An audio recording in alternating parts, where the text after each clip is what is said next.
Today on the podcast is James Blake. James is the founder and managing director of Vindicta Digital, an SEO, digital marketing and web design agency.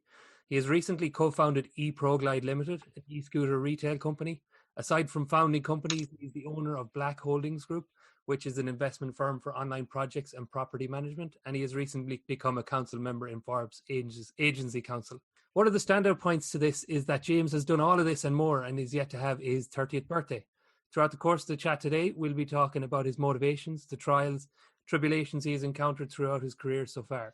We'll be focusing specifically on how he's managed to do so much at a young age and the complications and challenges that come from being such a young CEO. James, welcome. Pleasure to be here, John. Pleasure to be here. No worries. So before we get started, can you just give me a bit more of an intro into yourself and your background, please? Yeah, absolutely.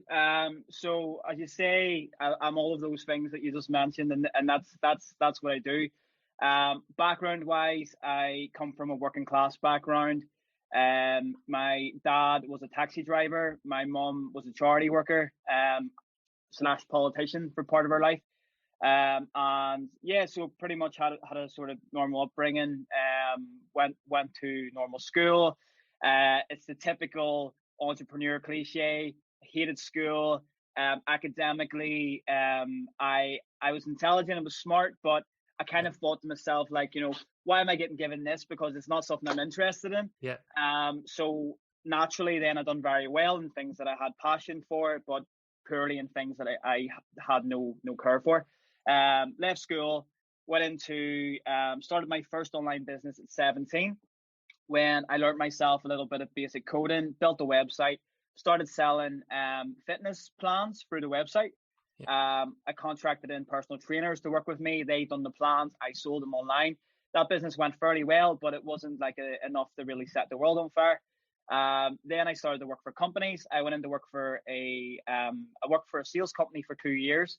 I then went into work for a Google Premier Partner as a marketing consultant. And I worked there for a couple of years. Then I got headhunted by a digital marketing firm. Went in there as business development manager. Within a year, I was sales director with profit share within the company. At this point, I was only like 21, 22, which was unheard of at that age. And following that, I then decided the digital marketing industry, there's a lot of bump, there's a lot of nonsense and bullshit. I don't want to swear on this, but there is. Yeah. And I decided that I wanted to approach it differently. I wanted to be totally transparent, totally honest, and actually build a company that provides really incredible results, which is what I've managed to do in the last 4 years. So that's kind of where I'm at. And within that amount of time, I have done other things as well, obviously, other projects and hustles as well. Yeah, we'll touch on some of those anyways throughout the next 45 minutes totally. or so.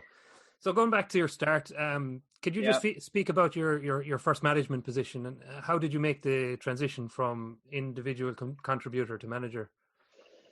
I suppose my first management position probably would have been within the sales company that I worked for, and I was only I would have been 18 or something or 19. Yeah. And I think that the transition was pretty natural for me. I have always been, throughout my entire youth, a keen sports person, and I, was like captain of football teams, and I was just always in sort of leadership positions outside of career stuff and business stuff. So it kind of just happened naturally. And to be honest, my style of leadership would be fairly informal and very leveled in terms of where everybody's an equal. Yeah. So I think that it was sort of quite a natural transgression for me. And it was funny because I went into, I suppose, a leadership position within that company. But when I then worked for the Google Premier Partner, I was then back on a sort of a lower level. Yeah. However, it was on a bigger wage and it was a more sort of taxing job. So I suppose it was the transition for me was fairly easy, I suppose, if that answers the question. Yeah. And so about your, maybe not your first management position there, but when you moved into more kind of responsibilities, what was something about management that nobody told you would happen that you found out? I suppose, I suppose that, you don't know if I'm looking at this, I'll answer this question from the context of when I worked in a company, yeah, but not from the context of now. So the context of when I worked for this large company, what I didn't know was that people would then begin to sort of resent you a little bit because you had stepped into a management position, and that might have been due to my age as well, because there had been people that had been working there for a long time. This kid came in, and all of a sudden he's telling me what to do, kind of thing. And I suppose that was quite challenging, but fortunately I had performed extremely well within the company, so it meant that it wasn't as harsh on the guys that I was working with. It wasn't like a big kick in the teeth, because they could understand why I was put into that position. So it wasn't really that difficult. But I think one of the things that you don't expect is the people that potentially you gelled with before, and before you went into that position, all of a sudden aren't so cool with you anymore. And that's just part and parcel of, I suppose, being a leader, isn't it? Yeah, taking the leadership position. Yeah. And after your management, what was the stage then when you decided, that's it, I want to go out on my own and set up my own company? Yeah. So that was always going to happen. That was always part of the bigger picture. I wanted to do that when I was 17, and I attempted it at 17, which was pretty ballsy of me, but it didn't generate me enough money to make a living from it. So it was always on the cards. It was always going to happen. And basically, I always remember my mum actually always saying to me whenever I was younger, just treat everything as a stepping stone. And she knew what I wanted to do. Like, she knew that I wanted to be my own boss and build my own business and build my own thing. So she always said to me, just treat it as a stepping stone. It's just part of the bigger picture. And that's really what it was. I mean, all of those positions that I've done up till now, even whenever I was 15, 16, maybe shouldn't say that because I don't think it's illegal to work at 15, is it? But even whenever I was really young, I was working in shops, stacking shelves, and all of those kind of jobs, and all of like promotional jobs and stuff. And like, that was all part of developing skill sets, developing me as an individual. So every single position that I've done has aided me to where I am now, which is I'm totally grateful for. And what your first company after the Google company was Vindicta, is it? Or no, so I worked for the Premier Partner, and then I worked for an established 10-year-old digital marketing company. Right. And I worked there for a year, probably 8 months, 9 months, something like that. And was there a transition period between when you founded the company and that company, or was it kind of a hard break? It was kind of like last 3 months of my employment within that business as a sales director. I was kind of working on my own hustle on the side. And I had everything in place. And then I suppose it was just building up to that point where I was literally like, right, let's do this. I'm ready to go. Let's get it done. And I remember the day giving him my resignation, and literally I remember it as bright as day, actually, because I was just sitting there, and I sent the email, and then instantly picked up the phone and started calling businesses and introducing myself as James Blake from Vindicta. And at that time, Vindicta didn't have a website. It didn't have anything.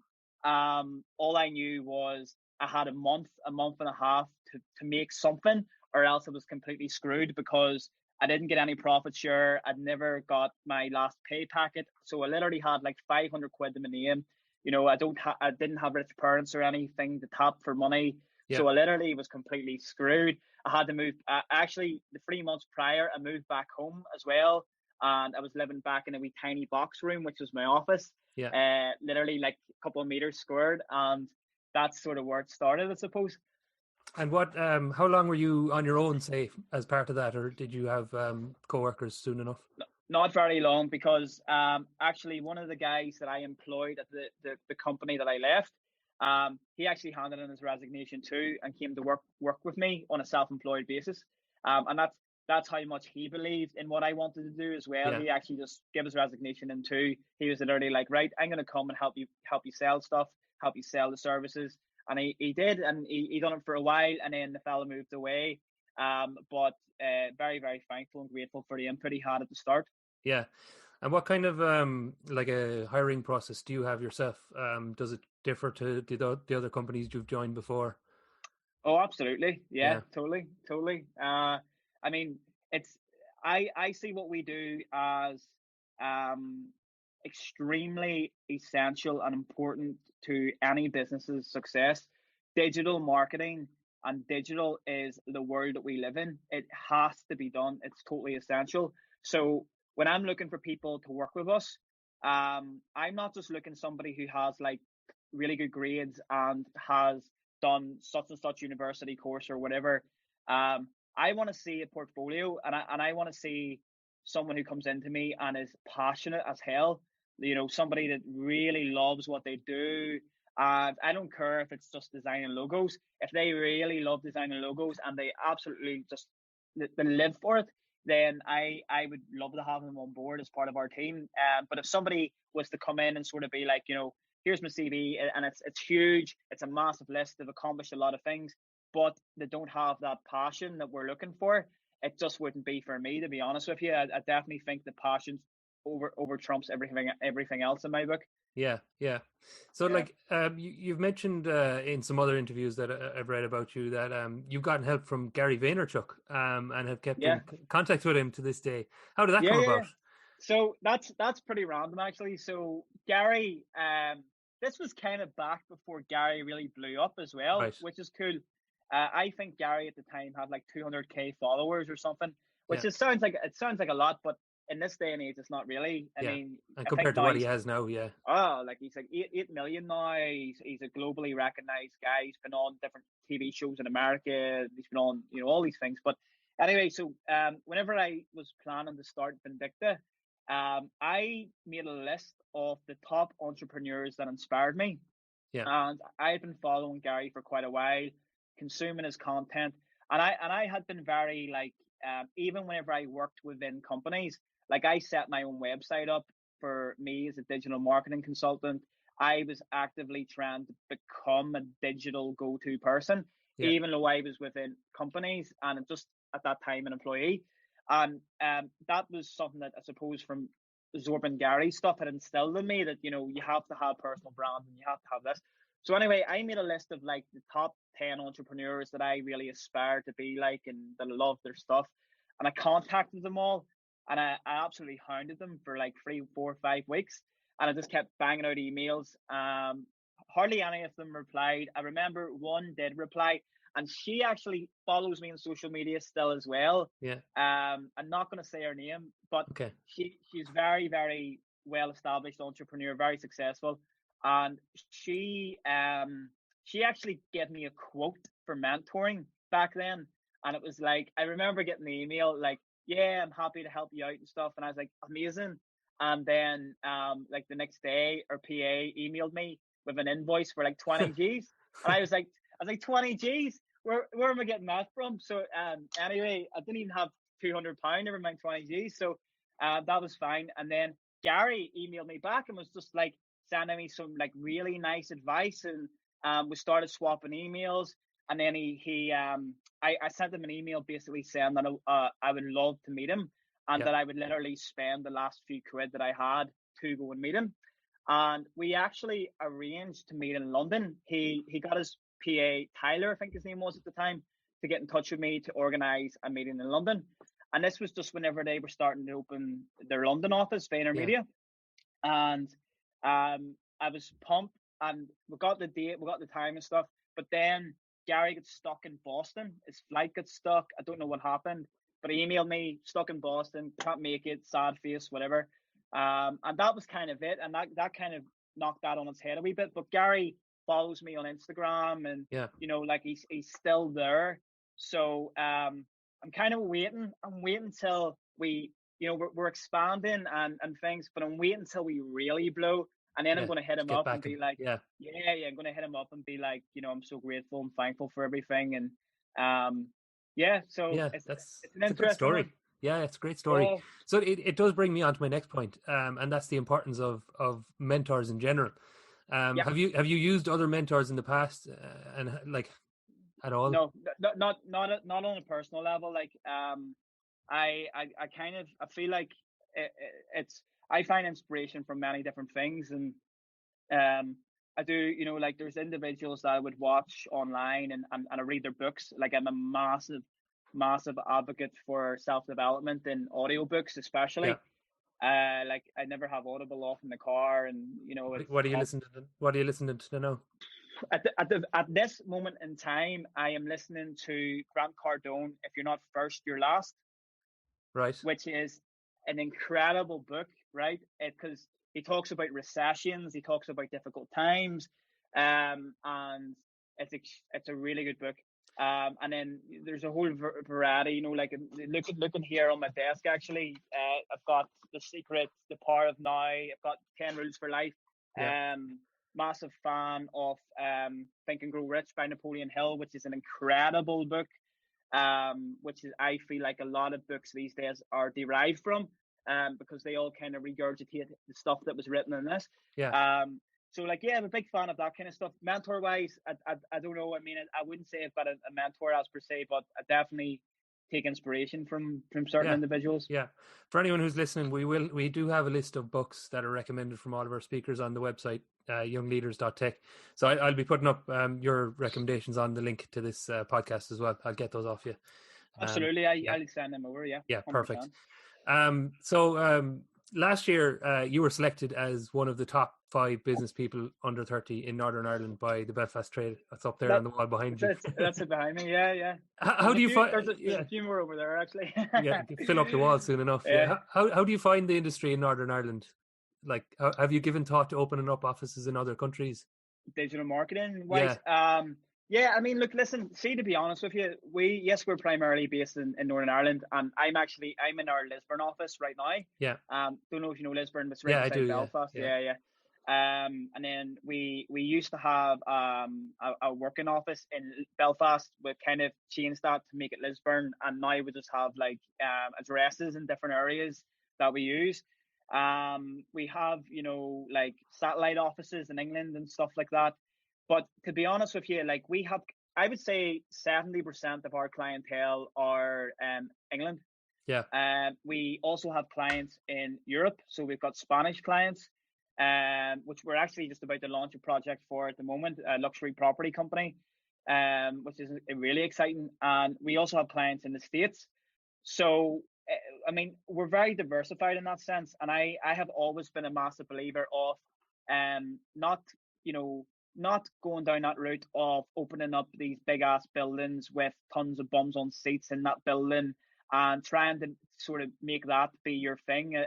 I definitely think that that's totally against everything that the digital world should be about. And like, if somebody applied for a role of us and they were based in Timbuktu or Kazakhstan or I don't know, wherever in the world, if they were really good and they were passionate, they would be in with a shot, But that's just showing, like, a lot of the companies now throughout the pandemic are finding this problem where they're signed into massive leases. They're probably going to have to end up with an online presence or people working from home anyways. So that's probably the right angle to take. I think so. And do you know what? See from employing that angle very early on. Now, we did get an office very early on, to be honest. We had an office after we got our first client. But that was just really somewhere for us all to work from at the start. See, while it's sort of not, targeting the likes of Liverpool, Leeds, Manchester, London, and not being like, right, we need to get a bricks and mortar office in those areas, even though we do have the use of satellite offices, but that has allowed us to scale a lot more because we don't have these huge overheads. And we deliver an incredible service. So having only sort of 1 or 2 offices for us, I think that's all we need. I don't think we need any more, to be honest. Yeah, cool. That's fair enough. Moving on to speaking of the pandemic, we can't avoid it at this stage. One of the big problems I'm seeing now with certain companies going through at the moment is that coming into the pandemic, they had very little of an online presence and little or no means of marketing to their customers, like apart from word of mouth or footfall past their stores. How have you seen these companies adapt? How are you helping them along the way, basically? Okay, so this is something that I'm very passionate about, and I feel like the reason why is because I suppose it's a little bit biased in a sense, because for the last, I don't know. I've been in this industry for what, nearly 10, well, I suppose you could say 10 years, because I Yeah. started an online business at 17 and I'm 27 now. I have literally been banging on about digitizing businesses for God knows how long. And you would not believe, especially in the early days of starting Vindicta and even before that, you would not believe the amount of companies that said, oh, we don't need to digitize. We don't need to be online. We get, John down the road refers us work all the time, or such and such, and we're well established, we're well known. And then 2 years later, someone comes out of nowhere and dominates online, totally destroys Google. They get all the website traffic, and 2 years after that, the other guys are really struggling and they're flying. And I feel like this whole COVID thing has really given people a bit of a wake up call. Yeah. And there's so much opportunity out there. Like, to give you an example, we have a client who this year alone has done nearly £8 million in revenue, all via their website, totally via their website. You mentioned E-Pro Glide Ltd, which is the electric scooter business it's a very new company. We've only been trading officially online for about a month and a half. And we're already turning over 6-figure revenues. And it's all through the website. It's all online. It's all through Google Ads, search engine optimization, social media, remarketing, the whole spectrum of digital. Yeah. And I feel like, and I put a video out there a couple of weeks ago on LinkedIn talking about this. I feel like digital really does have the potential to save businesses that are potentially going to go down the tubes because they're not adapting. And it also not only has the ability to save businesses, but also to allow them to thrive and potentially do far better than they've ever done. Yeah. But it's adopting that mindset where you're not scared of it. It should be a natural progression, I think, at this point in 2020. Yeah. So you spoke of one of your partnerships there that's doing fairly well. So I presume a lot of your job circles around making new partnerships, forming trustworthy relationships with companies you will be working with. Have you had issues with your clients who are skeptical to do business with you purely because of your age? I remember looking at this question before the interview and laughing because not so much now. I'm a little bit older now. Yeah.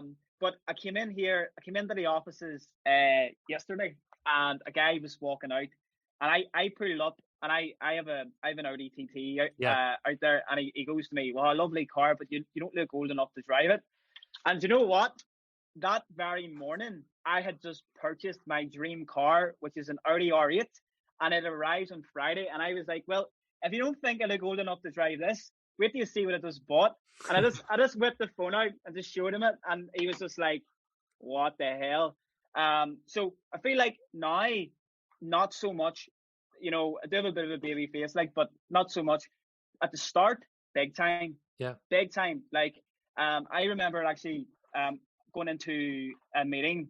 I think the meeting was in Uri or something like that. And I remember walking in, and I was only like 23. I was only 23. And I went in, and I remember walking in my suit, and I had the 3-piece suit on, the tie done and stuff, because you're trying to make an impression. And you think to yourself, if I dress like this, I'll look older or I'll get more respect. But it actually has the opposite effect, because you actually look like a kid in a suit then.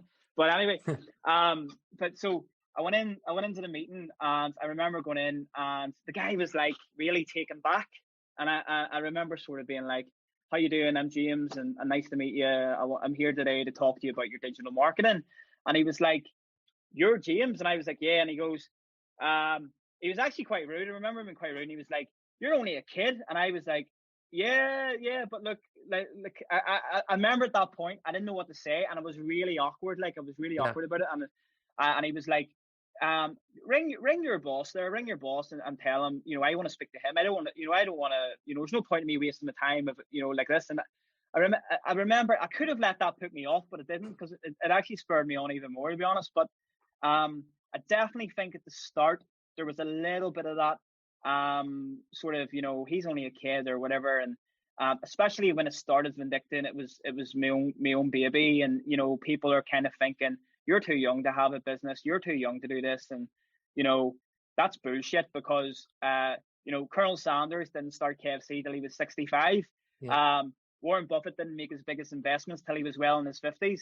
And, I'm not going to say, oh, you can't be an investor because you're not 50, or you can't open a Kentucky Fried Chicken because you're not 65. That's just not how it works. Everybody's an individual. Elon Musk was coding PayPal software when he was like 15. Like it is what it is. Yeah. And how would you define your communication style? To your clients, to your staff, is it different? Do you act differently? No, like very direct. I'm very like, see the way I'm getting on right now. This is the way I get on, and I made the mistake whenever I was younger, again at the very start, of thinking that because you've seen all these business guys walking around stiff as a rake, like there's a brush shaft up their ass. Do you know what I mean? You kind of think to yourself, oh, you need to be stiff. You need to be very serious.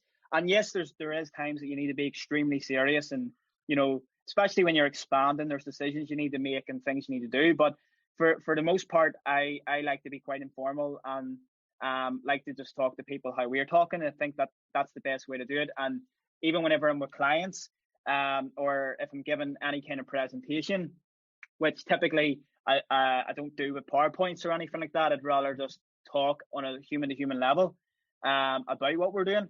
In those situations, I am very upfront, very honest, transparent, and I do not use technical terms. I won't talk about like the data, the schema data, or event tracking code tags and things like this here, like, because I know that they're going to look at me like a two heads. But I'll word it to them in a way that it's like, look at this a little bit on Google. Basically, if we do this, this is where you'll be. And I feel like that is the most effective way to explain things. Keep it simple. I think there's a saying that if you overcomplicate things, you don't know what you're talking about. If you can simplify things, then you do. So that's the approach that I take. Well, that's a good quote. I like that one.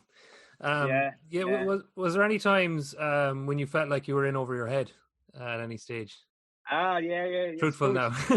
Yeah, I mean, look, listen, I've always envisioned really big things for myself, and I feel like the reason why I don't really ever feel like that is because I have such big expectations for myself.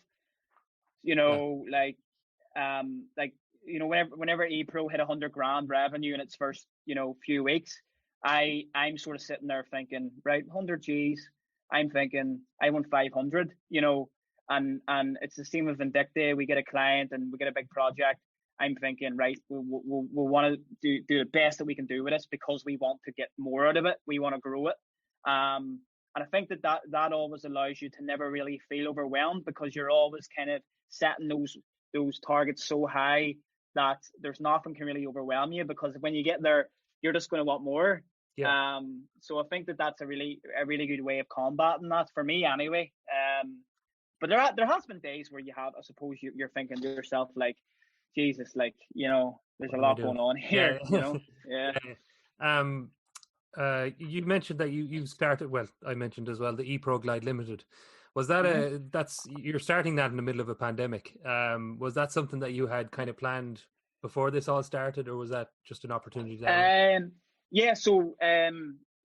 do have, on E-Pro Glide, I've got other individuals involved as well, and we discussed this way at the start of the year, to be honest with you. And electric scooters, electric mobility in general, is huge, and the market is going to be rapidly expanding in the next couple of years. So for me, it was a no-brainer, especially given our resources and skill set in terms of online. It's a total no-brainer. And also, I've been in Europe a fair bit, and they're everywhere in Europe.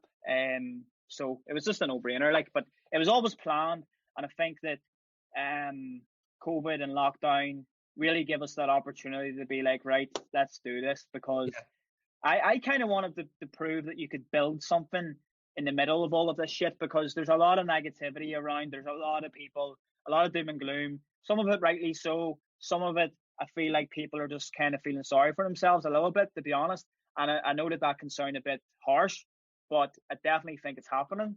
So I kind of wanted to be like, right, let's do something, let's make something happen, and we have. So yes, it's been good. Yeah, that's it. It does seem like something that will take off pretty quickly, I'd say, once everything opens back up again. Um, Absolutely. so in terms of like you mentioned culture, and like a lot of leaders would use the phrase culture eats strategy for breakfast. So what kind of culture do you build in your office, in your workplaces? I build a culture of nobody works for me, everybody works with me. Right. So regardless of what you do within the business, everybody is equal. It is a team effort. There is no managerial hierarchy or anything like that. Actually, this guy here behind me, Elon Musk, who is an unbelievable entrepreneur, he has always, from what I've studied from him anyway, it seems to be that he does not like managerial hierarchies as well, simply because of I suppose it's the kind of like stiffness it creates, and the false sense of authority that people can get. Yeah. And I think that keeping things cool, level, everybody's in the same playing field. If this works for me, it's going to help everybody, and that's the way we work. Yeah, cool. So Yeah. you said before around audiobooks and that one of my favorite quotes, and the one I use when actually people ask me about this the meetup, like what does the young leaders in tech stand for? It's from Henry Ford. Anyone who stops learning is young, whether at 20 or 80. Anyone who keeps learning stays young. So Yeah. what do you do to continue yours? You said audiobooks as well. Do you do anything else apart from Yeah, that? I just love to say I actually love that quote. Yeah, it's a very good one. Henry Ford, what a guy! Like, what a guy! Have you heard of one? This is an incredible quote. Like, it's so powerful. Whether you think you can or you can't, you're right. And I just think that is so powerful. It's so simple. Yeah. Whether you think you can or you can't, you're right. And I just think it is so powerful. But that was Henry Ford, I think. Yeah. Yeah. Now, hopefully, I'm not wrong, but I think it is. But going back to the question about Continual learning, yeah. staying in terms of development, absolutely, 100%. Like, even in the office today, like my PA Gosha was sitting there, and I had socially distanced, obviously, and I had on the computer, I had like the background. First of all, it was a Grant Cardone session around business development and revenues. And then following that, it was Neil Patel on talking about digital marketing trends for 2021. And even during that, like Gosha was picking stuff up and saying stuff to me. I was picking things up while I was working. And I just always have that constantly going during a working day. Weekends, I'll maybe listen to a bit of hip hop, bit of Tupac. But during the week, it's all focus, it's all go. And I feel like self-development and audiobooks and things like that are a massive part of driving forward for me. They keep me so focused. Like everyone has bad days, and days where you don't feel as focused as maybe you should. But sticking on a good audiobook can really get you pumped. Like it can really put you in the zone. Yeah. And I'm almost out of questions here. So like one last thing I just want is what is your key takeaway for someone who might be starting out in a position like you, or back when you were younger maybe as well? I think it's just like grit and resilience is super important, because at the very start, it wasn't easy. Like, it's not easy. Especially whenever no one knows who you are, and you're at the start of Vindicta, like we didn't even have a website, as I say, and we were selling websites. So we went and found developers, but we didn't have our own website, and we were making it. And then we tried to do the whole digital marketing 101, the big red flag, which is we tried to get the cheapest labor we could at the very start. And we went to developers who were based in India that were like super cheap. And we contracted them up and we started working with them. And I remember saying to one of them, we really love this website that this digital marketing company has, and we want to replicate this. Now, replicate, not actually replicate. But anyway, long story short, 1 week later, we have a letter from a solicitor because our website was an exact replica of this existing company. So I remember phoning Philip, and I was like, Philip, get into the office now. This was at 12 o'clock at night, and we stayed up from 12 o'clock to like 3 a.m. or something, pulling all this shit down that this guy had made for us. So like, I think it's just like realizing that there's a lot of shit goes wrong at the start, and there's a lot of like different things happen, and there's also going to be a lot of people that say to you, you know, there was people told me I had bit off more than I could chew. There was people telling me that I had got such a good job at such a young age within a company. Why would I make the leap? They obviously didn't know me very well, but they were saying that. And you know, like, there was other people, you know, that you kind of build up this thing in your head. Because I actually remember whenever I did launch Vindicta, I was constantly bombarding social media with, you know, I'm launching this, I'm doing this, I'm doing that. And I actually got a lot of stick for it from people who lived in the town that I grew up in. And I remember someone put something online about me and stuff and all of this. And I remember seeing it. And you know what, to be honest with you, it did quite upset me, because there was people, you know, posting it and whatever, who would say hi to me in the street, and I considered as, you know, friends or whatever, or at least, you know, people that were nice. So like, those things happen, especially when you're trying to make an impact. If you're trying to make something happen and you're trying to be different, it's going to remind people that they're not doing it, and it's going to make people feel bad about themselves, and they will naturally then be aggressive towards you or say stuff about you and whatever. And you have to be prepared for that. I think that is super important, especially when you're young. But you know what? It's well worth it. Like, cause see, once you get to a certain stage and you're financially in a good position, and, you know, you've got flexibility and you're building something that you're really passionate about, it totally makes up for anything that, you know, could be harsh or bad. It's just being resilient enough to keep pushing. Thanks for listening to the podcast. I hope you enjoyed it. If you found that this helped you in any way and might help someone else, it'd be great if you could like, subscribe and share it on any of the social medias you're involved on. We do have a website at youngleaders.tech where you can find links to all of our social media accounts. There you can also listen back to other podcasts, meet-up recordings, and have a look at our reading list, where we have a list of books, podcasts and blogs that have been recommended by our speakers. I'm always looking for new speakers as well, so there's a contact form on the website where you can send speaker recommendations if you know of anyone that would be suitable. Again, thanks for listening, and I hope you come back to the next episode.